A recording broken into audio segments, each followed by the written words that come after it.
Hi guys, it's a Saturday morning and we're at beautiful Bawtry Golf Club.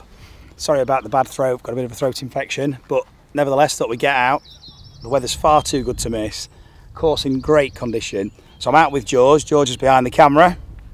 And while we're out here, we just played 9, we're on the 10th tee. I thought I'd continue with a theme that we've been running with a few tutorials on speed, clubhead speed and strike, and particular with the driver.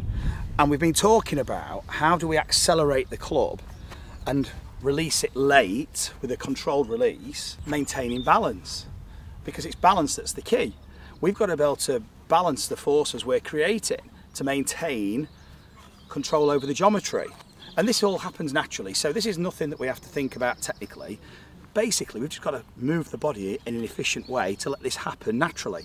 So what I want you to do is, I want you to take your driver, because the driver, it's the ultimate training tool. It's your own speed stick, and you're training with the thing you're going to be using. You're just using it in a slightly different way to amplify the feedback you're getting, the feeling from these drills that you can use in the swing. What we're going to do is we're going to feel the forces that we need to create to put the brakes on to let the swing go. And to do that, we're going to brake, i.e. stop, very violently after we've released the club. We're going to put the brakes on. Can you recoil the swing? Can you swing and stop it? Okay, now we're not intending to do this in a real swing, of course, but what we're doing here is we're actually placing a demand on the body to stabilise itself after we've used the spring. So what we need the drop and the pop, and then we need to stabilise. So we're going to use a step drill. Start with the feet together. And in the drop, you just take a step to the side with your lead foot. As you do that, you're swinging back simultaneously. So it's going to feel a bit restricted because we're not transferring our body weight, we're not moving our mass, we're actually moving our mass in the opposite direction, to be fair, because we drop in. We're loading into the lead side, ready to pop. So it's just to get a feel, it's just to get that active recoil. So we're going to get an active recoil towards the target. So drop in and then pop it and let it go. Okay, so that's the normal step drill with the lead side. What we're going to do now though is we're going to put the brakes on as quickly as possible after we've felt the snap of the wrist, we've heard the swish of the club head. So it's going to look something hopefully like this. And stop.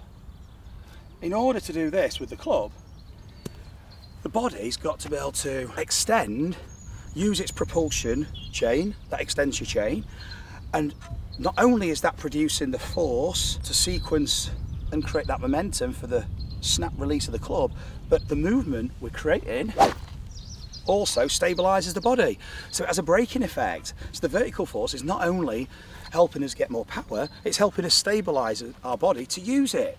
And we're just amplifying these effects so we can get a real heightened sense of what's happening. So it's just going to raise our awareness here. Can you stop? Can you let this thing go and then stop quick? Now I'm not suggesting you do this in your actual swing, we actually want to let go. This exercise is not for your arms, this is to train the lower body. If we want to take it a stage further, we can increase the momentum by taking a step back. It's a small step.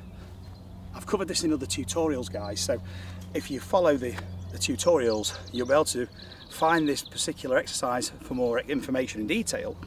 And it's a little bit similar to the punching that you may have seen me do in Abu Dhabi on the driving range, where we were punching the pads to get the lower body working in the way we want for the golf swing. So by making these movements, we're actually not only creating power, but the byproduct is we're stabilising too. And that's what we're after.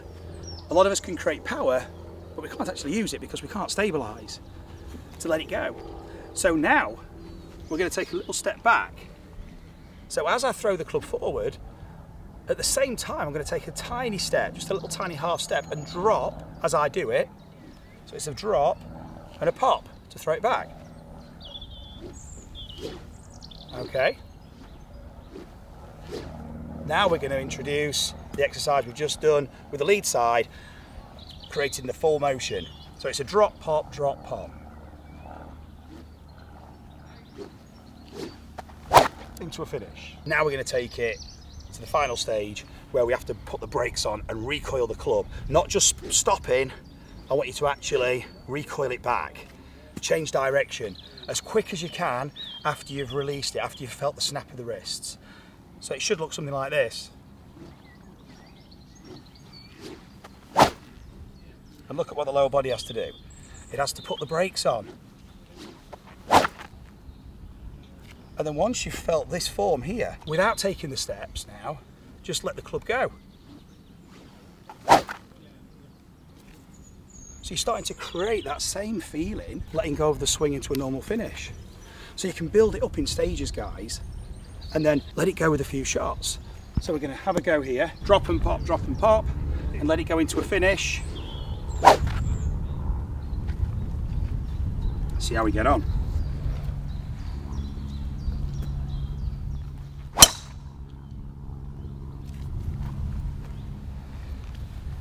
And that's not a bad one. Felt I could have done it a little bit better, but I was getting there, but that's the whole purpose of it. We're not expecting perfection first time, that's the purpose of practice.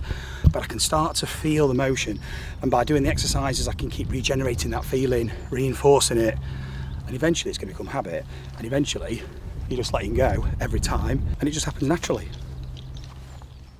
If you love the coaching and want to experience the effects of the training that you see with our pupils, you can purchase the GRFI system yourself by following the link in the video description. You'll get all the equipment and a 2-hour download covering all the fundamentals, exploring your movement and how you can use the ground and create those all-important ground reaction forces and transfer them through to club head speed and experience the gains that you're seeing in the videos.